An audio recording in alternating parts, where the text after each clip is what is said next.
Today, you'll learn English with the news. We'll read a news article together on the wildfires in Los Angeles, California. Welcome back to JForrest English. Of course, I'm Jennifer. Now let's get started. Our headline, California wildfires. What we know about LA area fires, what caused them, who is affected, and more. Let's review the language here and look at the active form and the passive form because both are commonly used. Is this the active form or the passive form? What caused them? Them being, what is the them? The wildfires, the LA wildfires or the California wildfires. That's the them. What caused them? This is the active form. To provide the answer, you could say strong winds caused the fires. So the subject, strong winds, is doing the action. What would this be in the passive voice? You would start with the object, the fires, the wildfires were caused, to be caused, conjugated in the past, and with our subject they. The fires were caused by strong winds. This is the passive form. Now our question, what caused them, was the active form. What would be the passive form of this question? Do you know? We still start with our question word, what? What were the wildfires? This is the them. What were the wildfires caused by? That would be the passive form of the question. What were the wildfires caused by? The fires were caused by strong winds. That would be the answer in the passive form. Now let's look at this one. Who is affected? Is this the passive form or the active form? Who is affected? This is the passive form. Who is affected, to be affected. Now, in the passive, you could include the by, but you don't have to. By the wildfires. Now, what would this be as an active form of the question? The active form question is, who have the wildfires affected? I put this in the present perfect. Have affected. Have is conjugated with the wildfires, they. I put this in the present perfect because there's a result in the present. The action may be complete, the action of someone's home being destroyed by the fire, but there's a result in the present. Now, to answer the question in the active form, you could say the wildfires have affected 10,000 people. Don't worry about taking notes because I summarize everything in a free lesson PDF. You can find the link in the description. Now let's continue with the article. Fueled by powerful winds and dry conditions, a series of ferocious wildfires erupted and has been roaring across the Los Angeles area. Notice the very strong language to talk about a very devastating issue. So let's review some of this vocabulary. Our first very strong word is fueled by. The grammar of this is a participle phrase. Fueled is in the past participle. It talks about the cause or the reason. So the ferocious wildfires were fueled by powerful winds. Instead of saying that, you can start very dramatically by using this participle phrase, fueled by powerful winds. Of course, fueled by, you can think of fuel that powers your car. So what powered, what allowed the wildfires to happen? What fueled them? In our article, the cause or reason is very negative, but you can use this expression in a positive way, in more of a sense of motivation. For example, fueled by a passion to help others, she became a doctor, or whatever career choice you could have. Now, fueled by, you could have another reason, another motivator other than a passion to help others. This starts with the participle phrase. You can also use this in a full sentence. Her career, so this is a something it was fueled by. So to be fueled by in the sentence form. Her career was fueled by a passion to help others. That sentence used to be fueled by, which is the passive form. You could use this in the active form. So you need the something, a passion to help others. This is the subject. The something fueled her career. So this is just in the past simple. You could say this is still taking place now and say fuels her career. It's taking place now. So this is the active form and the verb is to fuel. Now let's look at ferocious, an adjective that describes the wildfires in a very powerful way. Ferocious, you can think of that as very fierce, very intense, and it also has the meaning of violent. We often use this word to describe animals, wild animals mainly. For example, lions are ferocious. You can think of many different examples. There is one use of this word in a positive way. We say she has a ferocious appetite for learning. This means she has an intense desire to learn, but we use the word appetite for. So if you say she has a ferocious appetite, period, this sounds like she's extremely hungry a lot of the time. And when she eats very forcefully. She eats a large quantity, perhaps quickly, so she has a ferocious appetite. You can absolutely say that. But if you add on appetite for and then something for learning, for playing guitar, for exercise, that sounds positive. It means she has a strong desire for that activity. She has a ferocious appetite for learning. This is an expression we commonly use in English. So, does that describe you? Do you have a ferocious appetite for learning English, improving your English? I'm sure you do. That's why you're here. So put that's me, put that's me, put that's me in the comments. You probably know what erupted means because that's what happens to a volcano. So to erupt is to happen suddenly and violently.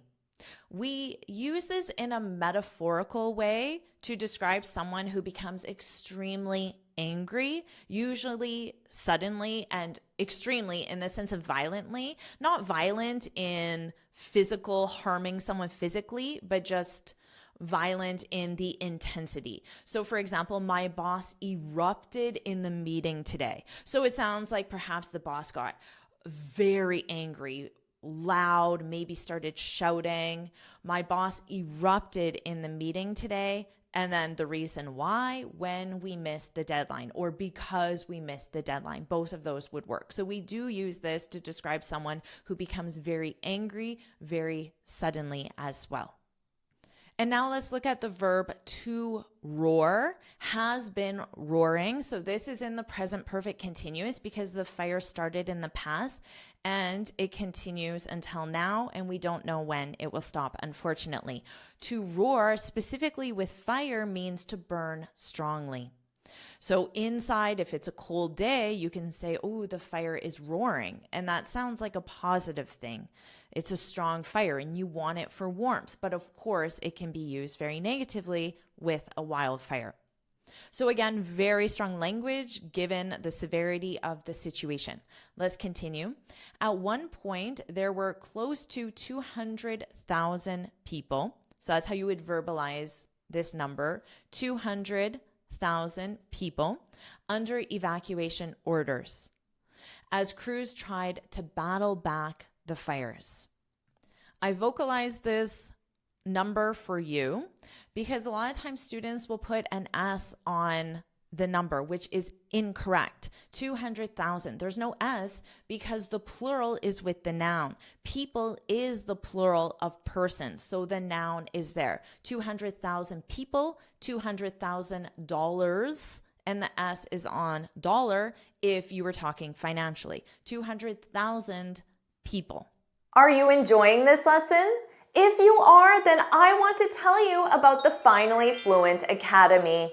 This is my premium training program where we study native English speakers from TV, movies, YouTube, and the news so you can improve your listening skills of fast English, expand your vocabulary with natural expressions, and learn advanced grammar easily. Plus, you'll have me as your personal coach. You can look in the description for the link to learn more, or you can go to my website and click on Finally Fluent Academy. Now let's continue with our lesson.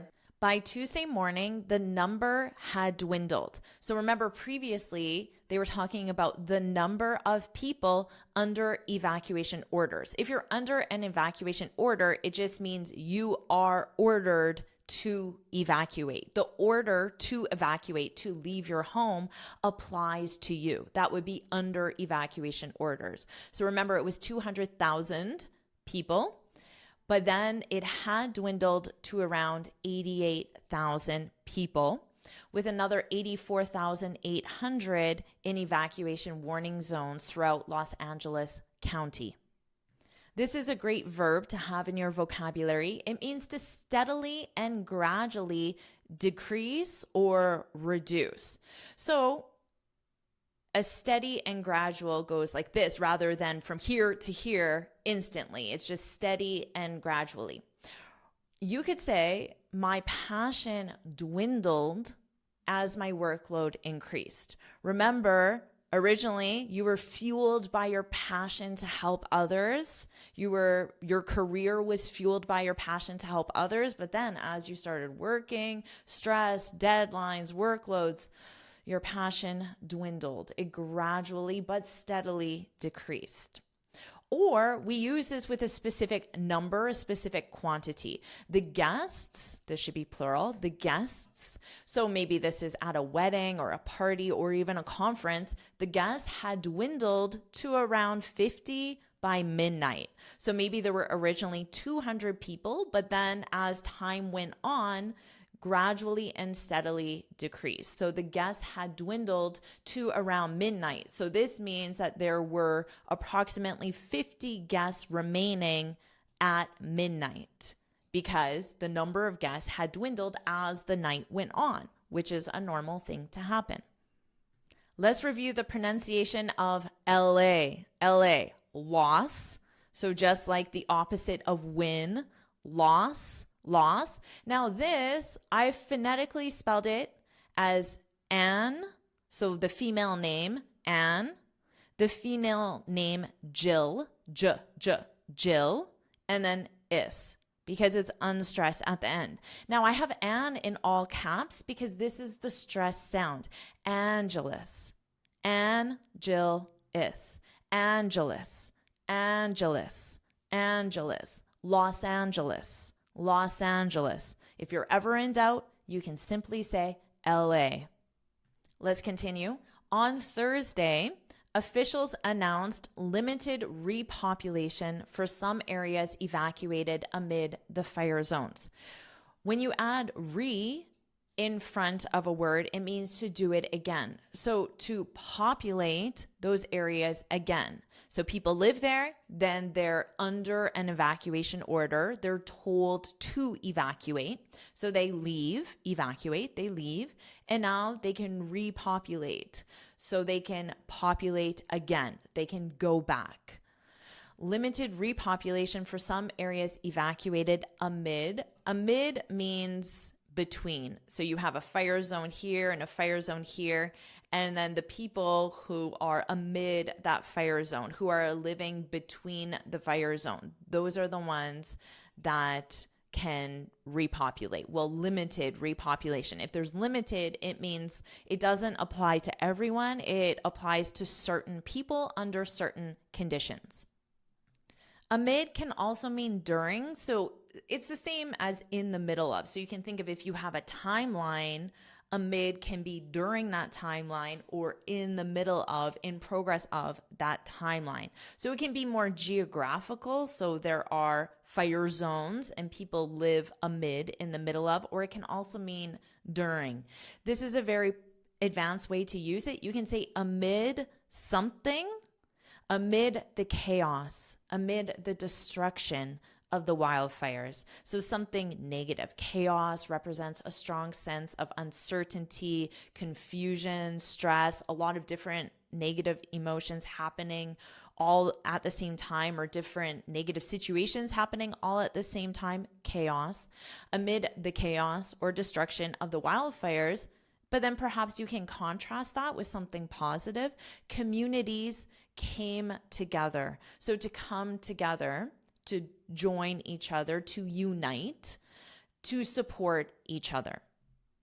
But you don't have to have a contrasting point. You could have two negatives or two positives. Here's two negatives since our topic is on the negative side. Amid the stress of studying for my exams, I became sick. So in the middle of or during. It's a very advanced, very powerful way, one that would certainly help you sound advanced on your language exam.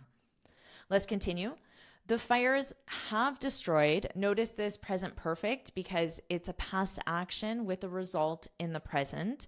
And it can also be an unfinished time reference because the fire is still taking place. So it's possible for more houses and more neighborhoods to be destroyed. The fires have destroyed entire neighborhoods and blocks. So a block would be a geographical area similar to a neighborhood, a block of homes. So you can think of it as there are streets that represent the geographical area, and then between those streets there are homes that could be called a block of homes and blocks, leaving an unknown number of people homeless. The insured losses from last week's fires may exceed $20 billion. So remember, I talked about how you add the S to the noun. In this case, dollars, even though you don't see the word, is represented by this dollar sign. You verbalize it with the word dollar, but then you put it at the end and you add an S if it's more than one. $1, $2. So 20 billion, and then you add the word dollar, singular or plural, $20 billion. Notice here, insured functions as an adjective. It describes the losses. The losses as a noun, these represent the things that you have lost. It could be your home, your car, your furniture, your jewelry, all of those things. Those would be the losses. Now, insured means that those losses are covered by insurance.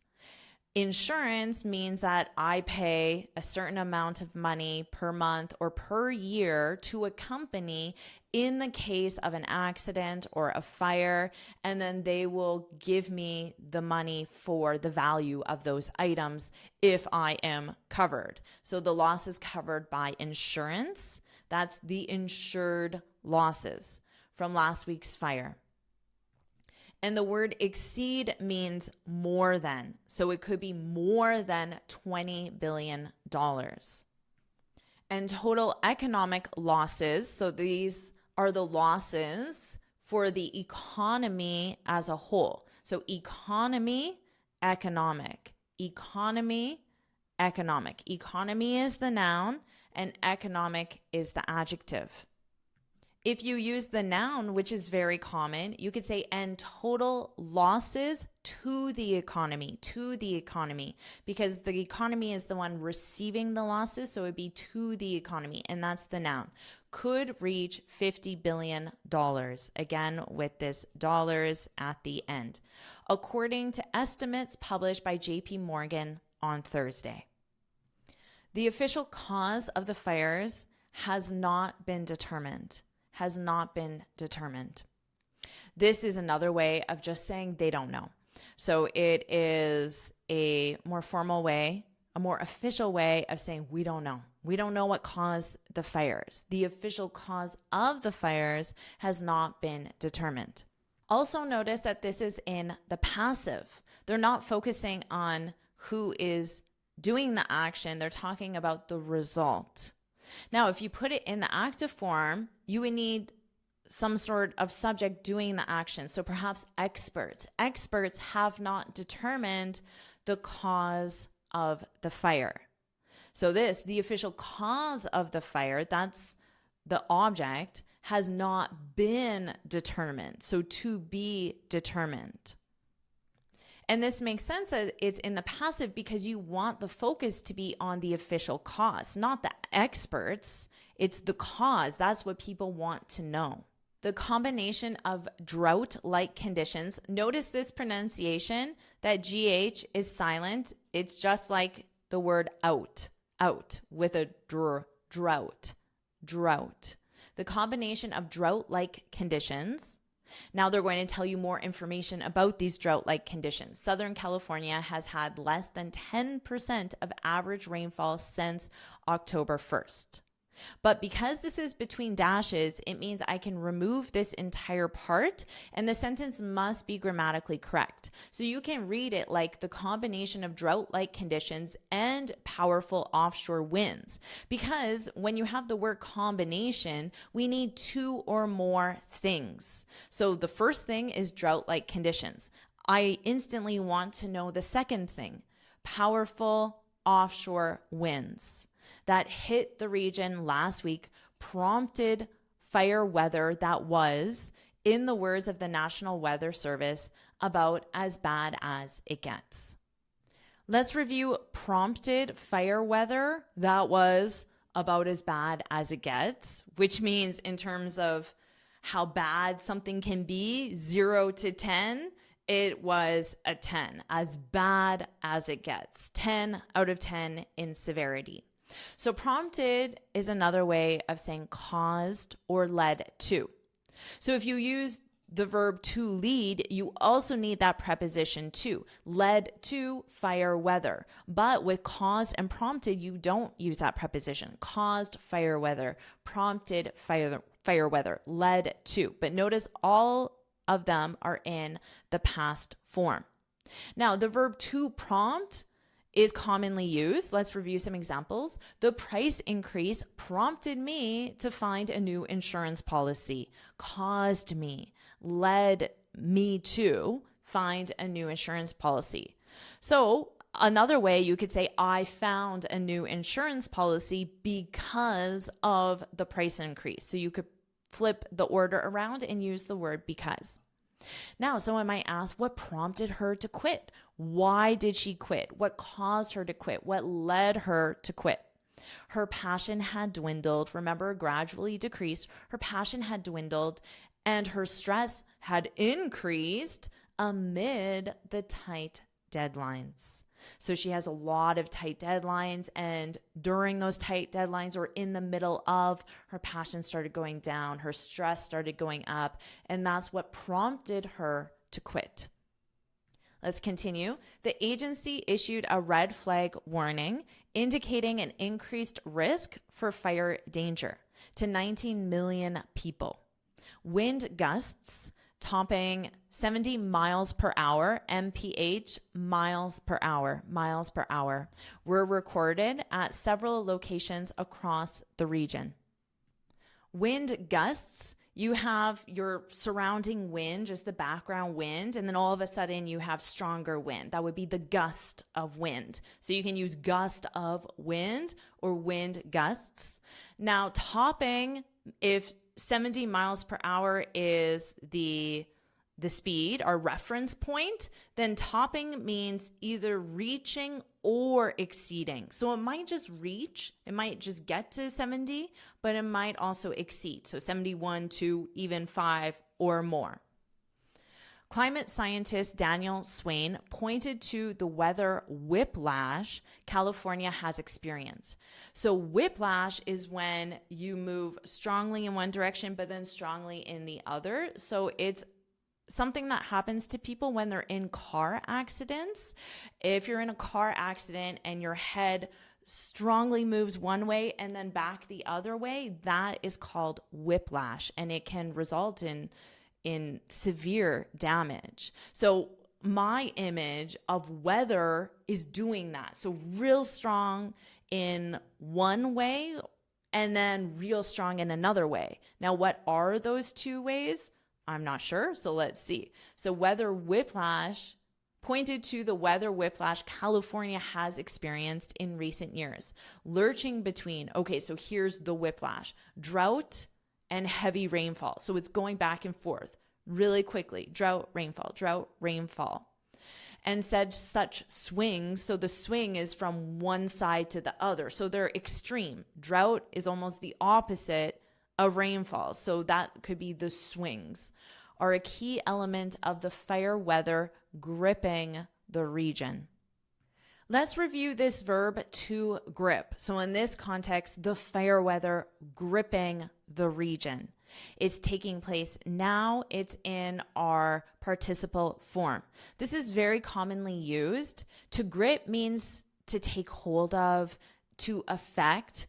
It can also be used to mean to dominate one's attention or life. Now, in this case, certainly this fire is dominating LA's attention and North America and the world's attention, but it can also be used in a positive way. Something can dominate your attention in a positive way. For example, the mystery novel was so gripping. So in this case, you're describing the novel as gripping. Gripping means it dominated your attention, it captivated your attention. So you might say, I couldn't put it down. This means that you couldn't stop reading it. So the book is in your hand and it was hard for you to put it down. That's a expression we use to say you couldn't stop reading. I couldn't put it down. Or you could say the novel gripped my attention all night. So this is the active form. The novel is doing the action. The novel gripped my attention all night. So it captivated, it held, it dominated your attention all night. So it's a very common verb, and you can use it in a negative, which is commonly done with world events, but you can also use it in a positive way. And that's the end of the article. So what I'll do now is I'll read the article from start to finish, and you can focus on my pronunciation. California wildfires, what we know about LA area fires, what caused them, who is affected, and more. Fueled by powerful winds and dry conditions, a series of ferocious wildfires erupted and has been roaring across the Los Angeles area. At one point, there were close to 200,000 people under evacuation orders as crews tried to battle back the fires. By Tuesday morning, the number had dwindled to around 88,000, with another 84,800 in evacuation warning zones throughout Los Angeles County. On Thursday, officials announced limited repopulation for some areas evacuated amid the fire zones. The fires have destroyed entire neighborhoods and blocks, leaving an unknown number of people homeless. The insured losses from last week's fires may exceed $20 billion, and total economic losses could reach $50 billion, according to estimates published by JP Morgan on Thursday. The official cause of the fires has not been determined. The combination of drought-like conditions, Southern California has had less than 10% of average rainfall since October 1st, and powerful offshore winds that hit the region last week prompted fire weather that was, in the words of the National Weather Service, about as bad as it gets. The agency issued a red flag warning indicating an increased risk for fire danger to 19 million people. Wind gusts topping 70 miles per hour were recorded at several locations across the region. Climate scientist Daniel Swain pointed to the weather whiplash California has experienced in recent years, lurching between drought and heavy rainfall, and said such swings are a key element of the fire weather gripping the region. Do you want me to keep making lessons where we learn English with the news? If you do, put let's go, put let's go in the comments. And of course, make sure you like this lesson, share it with your friends, and subscribe so you're notified every time I post a new lesson. And you can get this free speaking guide where I share 6 tips on how to speak English fluently and confidently. You can click here to download it or look for the link in the description. And here's another news article on a current event, so make sure you watch it now.